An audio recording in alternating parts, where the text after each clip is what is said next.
In the late 1940s, Baldwin Locomotive Works built what might have been the most visually striking diesel locomotive ever to roll across American rails. 24 wheels, 8 axles per unit, a car body stretching nearly 75 feet, 2 complete diesel engines packed into a single frame.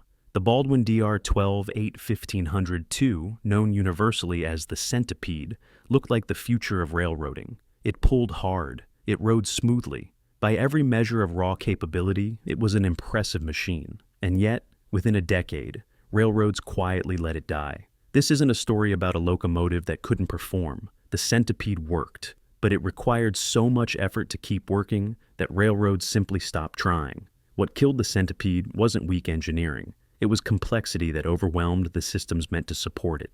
Before we continue, if you think our content is unique and informative, please leave a like and subscribe. It really helps support the channel. Also, make sure to share the video with other train fanatics out there. By 1945, Baldwin Locomotive Works faced an existential problem. For over a century, they'd been one of America's premier builders of steam locomotives. Their expertise was in boilers, fireboxes, and reciprocating machinery, the mechanical world of coal and water. But diesel-electric technology was different. It was electrical, modular, and required a fundamentally different approach to design and maintenance. Baldwin entered diesel production late. While Electromotive Division had been refining diesel switchers and road units since the 1930s, Baldwin didn't produce its first mainline diesel until 1945. They were playing catch-up in a market that was rapidly standardizing around EMD's design philosophy. Worse, Baldwin's customer base was conservative. Many roads still operated steam well into the 1950s, and when they did buy diesels, they wanted proven designs with established maintenance practices. Baldwin couldn't compete on familiarity, so they tried to compete on capability. The strategy was straightforward. Build something so powerful, so impressive, that railroads would have no choice but to take notice. A single unit that could replace multiple locomotives, fewer crews, higher availability in theory, a machine that would justify its complexity through sheer output. Baldwin's pitch was seductive. Why buy 3 or 4 F units when one Centipede could deliver comparable horsepower? Why manage multiple consists when a single locomotive could handle the load? But there was a problem Baldwin didn't fully appreciate. By the late 1940s, railroads were already standardizing their diesel fleets. Maintenance departments were shrinking, trained around specific locomotive types. Parts inventories were being consolidated. Shops were being reorganized for efficiency, not experimentation.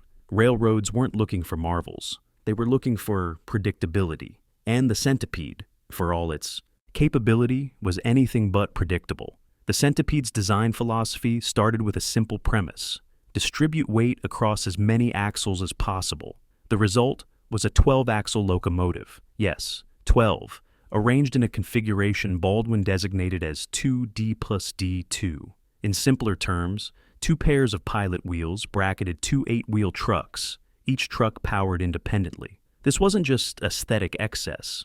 Lower axle load meant less wear on track infrastructure, a selling point for railroads operating over aging rail. It also meant the Centipede could theoretically operate on lighter-duty branch lines without causing damage. The weight distribution was carefully calculated, but the real ambition was under the hood.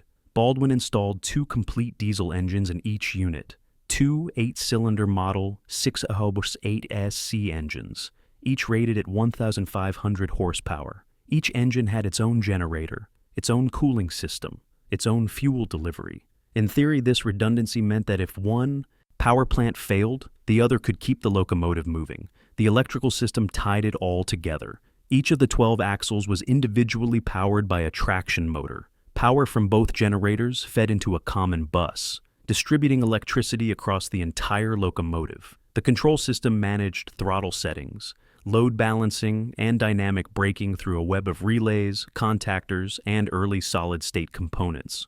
Ride quality was exceptional. The long wheelbase and distributed weight gave the Centipede a smooth, stable ride at speed. Crews reported it handled better than most contemporary designs, especially on rough track. Adhesion was excellent. 12 powered axles meant traction rarely became a limiting factor. On paper, the Centipede solved problems. It delivered power without punishing infrastructure. It promised redundancy without sacrificing performance. Baldwin's engineers had every reason to believe they had built something railroads needed. The flaw wasn't in what the Centipede could do. It was in what happened when it couldn't. The Centipede's complexity wasn't immediately obvious from the outside, but inside, it was a different story. Start with the electrical system. Two generators feeding a common bus meant constant load balancing. If one engine produced slightly more power than the other, the control system had to compensate. If a traction motor began drawing excessive current, protective relays had to isolate it without destabilizing the entire electrical network. Early control electronics, primitive by modern standards, handled these tasks through mechanical relays and contactors that wore quickly under load. Fault isolation was a nightmare. A single failed relay could disable multiple traction motors. A grounded wire could shut down an entire generator. Troubleshooting required tracing circuits through dozens of connection points, many buried deep in the car body, where access was difficult. Maintenance manuals ran to hundreds of pages, and even experienced electricians found the interlocks bewildering. Then there was cooling. The Centipede's long car body created uneven airflow. Air entered through grills at one end, passed over components generating wildly different amounts of heat, and exhausted at the other end. Hot spots developed unpredictably. Traction motors would overheat on one truck while running cool on another. Radiators designed for balanced cooling struggled when one engine ran harder than its partner. Diagnosing overheating was an exercise in frustration. Was it a blocked cooling passage, a failing fan motor, an electrical load imbalance causing one motor to work harder? By the time a crew identified the problem, the locomotive was often already out of service. And here's where the design philosophy broke down. Baldwin had built the Centipede as an integrated system. Everything depended on everything else. Redundancy existed in theory, 2 engines, 12 traction motors, but in practice, a failure in one subsystem cascaded through the entire machine. A cooling problem became an electrical problem. An electrical problem became a mechanical problem. Isolation was nearly impossible. Compare this to EMD's approach. An F unit was modular. If a traction motor failed, you isolated it and kept running on the remaining motors. If a generator had issues, you could often bypass specific circuits without shutting down the entire unit. Faults were predictable, documented, and most importantly, fixable in the field. The Centipede required shop time, not hours, days. Crews couldn't troubleshoot complex electrical faults on their own. Dispatchers couldn't risk sending a partially functional Centipede out on the road, not when a cascade failure might leave it dead on the main line. The fatal flaw wasn't any single component. It was the system itself. The Centipede failed as a system, and systems failures are the hardest to fix. From a crew perspective, the Centipede was a gamble. Engineers appreciated the smooth ride and strong pull, but they dreaded electrical gremlins. A Centipede that ran well was a pleasure. A Centipede that didn't was a liability. Troubleshooting fell to the crew in ways it didn't with simpler designs. If an F unit developed a hot traction motor, you knew immediately temperature gauges were straightforward, and the smell of overheating insulation was unmistakable. On a Centipede, problems announced themselves late, often after damage had already occurred. Dispatchers learned to avoid Centipedes when possible. Reliability wasn't just about mechanical breakdowns. It was about availability. A locomotive is only useful if it's available when you need it. Centipedes spent more time in shops than EMD units. When they were available, they were often restricted to specific assignments because crews familiar with their quirks were limited.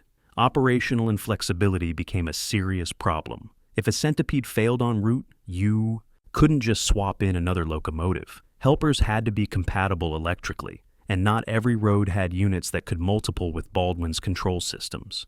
Delays compounded. Frustration grew. For railroad management, the calculation was simple. A locomotive that works 90% of the time sounds acceptable until you compare it to a fleet where individual units work 99% of the time. The difference isn't just 9%.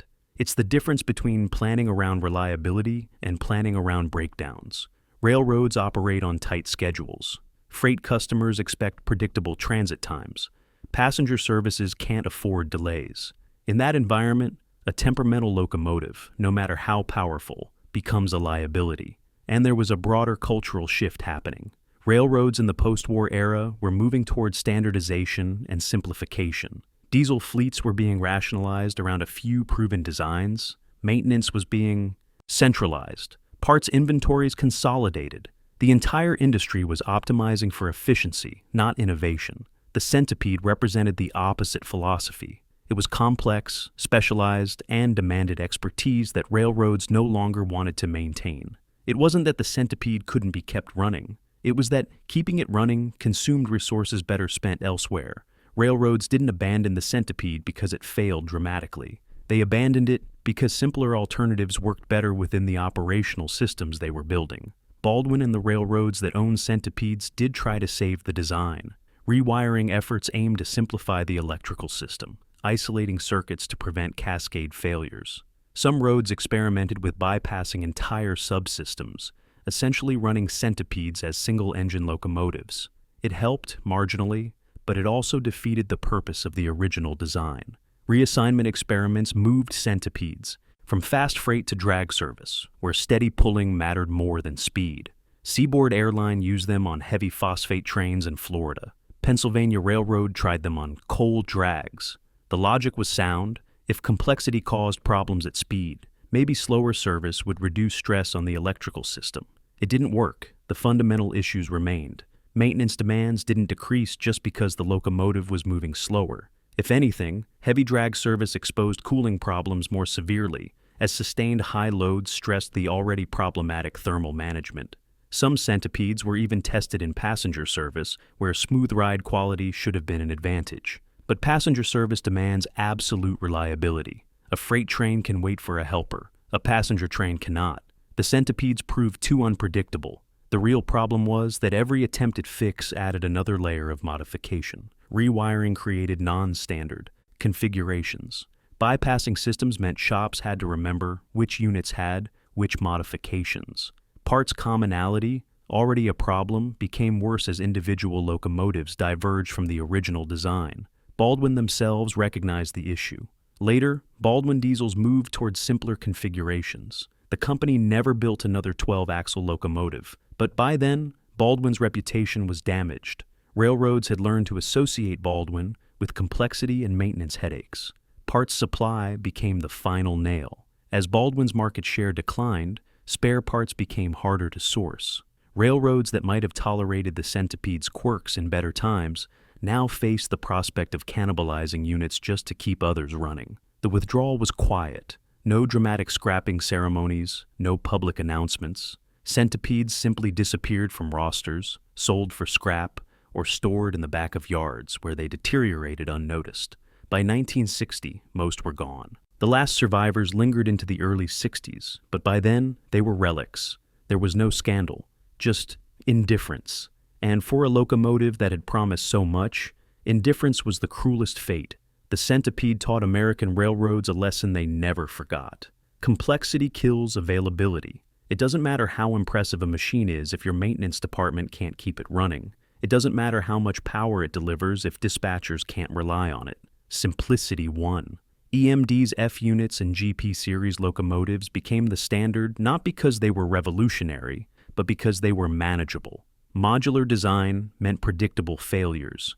Standardization meant parts availability. Scalability meant shops could train mechanics on one design and apply that knowledge across the fleet. Baldwin continued building locomotives into the 1950s, but they never recovered from the Centipede's failure and the failure of their diesel program generally. In 1956, Baldwin exited the locomotive business entirely. Their legacy in steam was unmatched. Their legacy in diesel was a cautionary tale. The Centipede wasn't killed by bad engineering. Baldwin's engineers were talented, experienced professionals who understood thermodynamics, electrical systems, and mechanical design. They built a locomotive that worked, often very well. But the Centipede was killed by an industry that no longer had patience for anything it couldn't fix before lunch. Railroads in the post-war era were businesses first, and businesses demand efficiency. They demand predictability. They demand systems that scale. The Centipede was a magnificent machine, but magnificence wasn't enough. In the end, what railroads wanted wasn't power or innovation or engineering ambition. They wanted locomotives that just worked, and the Centipede, for all its strengths, demanded too much to keep working. That's its legacy. Not failure, but unsustainability. And in the railroad business, unsustainable might as well be the same thing.